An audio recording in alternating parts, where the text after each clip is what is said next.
So now I'll show you how to do the royal icing. So that's 2 pounds of confectioner's sugar that's sifted. I think I left that out in the email to you, but make sure you sift the confectioner's sugar in your KitchenAid.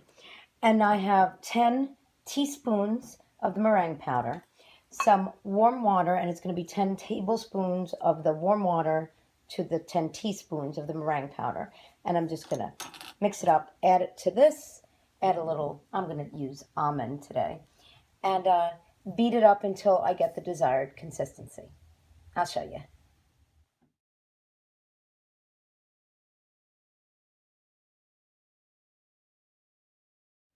Now you want to keep beating it till about 7 minutes, and then you have to gauge the consistency. So when you're flooding, you want it to be a little looser, and piping, obviously, you want it to have a little more thickness so it doesn't run all over the place and you can be very precise. But here's the thing, here's a tip.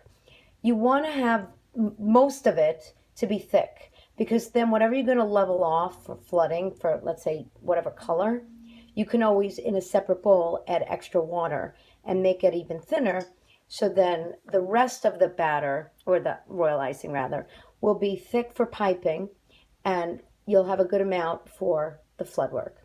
So I'm going to keep mixing this about 7 minutes, and then you gauge if you need more water or more confectioner's sugar.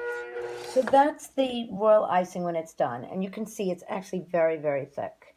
So what I'm going to do is transfer it into a different bowl, just with a spoon, and then most of it I'm going to leave in this I'll just clean, and then a little bit in an even smaller bowl I'll add a lot more water and just stir it with the spoon till it gets to be the flooding consistency, which I'm actually going to flood with my paintbrush, the back end of it.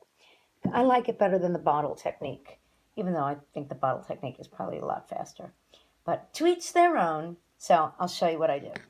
So now this is the royal icing that I've thinned, and you can see the consistency there, and that's going to make great flooding because it obviously flows, and I'll show you what I mean.